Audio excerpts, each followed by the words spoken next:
All right, what's up, everybody? Welcome into the show. So I'm going to do a series of Trump videos tonight. Trump Epstein videos. Trumpstein. What's the difference? But yeah, it's all coming out, and honestly, I'm shocked at the amount of transparency we're getting. And to think this is just the 20,000 emails, 23,000 emails. This isn't even the Epstein files that the DOJ has that are sealed right now. But this one was one that one of the revelations that kind of stuck under the radar for me. I had not heard it, and it's pretty shocking, and it makes me think of something.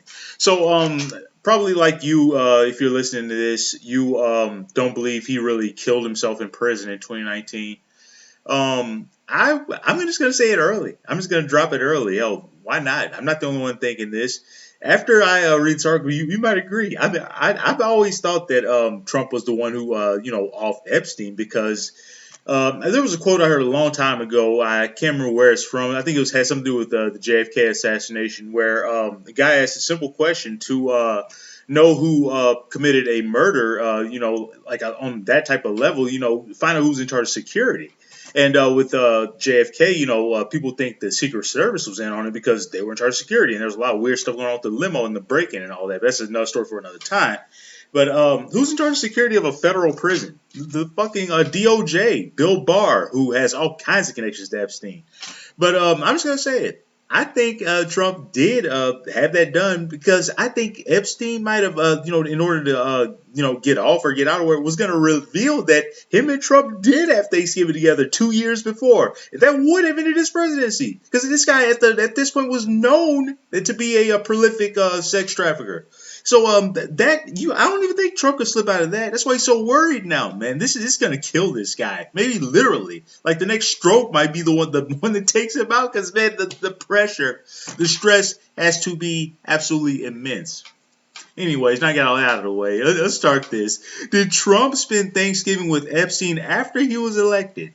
In a newly released email, Jeffrey Epstein said Trump was with him on Thanksgiving 2017. And to be fair, it could be any Trump. It could be James Trump or Bob Trump, but I doubt it is because just bear with me. Let's just keep reading, and you'll probably be convinced. Okay, newly released email suggests that President Donald Trump may have spent his first Thanksgiving in office accompanied by none other than Jeffrey Epstein, buried in a batch of thousands of documents released Wednesday by the GOP-led House Committee on Oversight and Reform. One email chain between Epstein and someone called Faith Cates, likely referring to the founder of Next modeling agency, suggested that the convicted sex offender was still hanging out with Trump long after the president claims he cut ties. I never believe they cut ties. And what would he say, 2008, 09 or whatever? Who would believe that crap? 07? In the emails that took place on the morning of November 23rd, 2017, Cates asked where Epstein was spending his Thanksgiving, and the convicted sex offender responded, Eva. Kate responds that Glenn must be there, indicating that Epstein was with Eva Anderson Dubin, Glenn Dubin, and her husband Glenn Dubin. In addition to helping to broker the sale of Dubin's hedge fund to J.P. Morgan, Epstein had previously dated Anderson Dubin and was the godfather of the couple's children. Cates asked who else was down there. Epstein replied, David Fizzle, Hanson, Trump. She replies, have fun with 3 exclamation points. It's not clear whether Epstein was referring to people that he spent time with during this period or just who was in Palm Beach for this holiday. Trump spent Thanksgiving Day that year at his private residence at Mar-a-Lago, his glitzy Palm Beach club.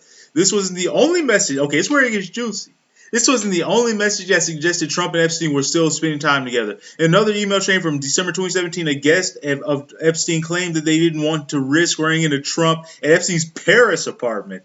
In other emails sent, speaking of Paris, I shall say it for the next video, something involving Jean-Luc Brunel. In other emails sent just days after the presidential election, Epstein claimed he was headed for New York as Trump gives him many things to do.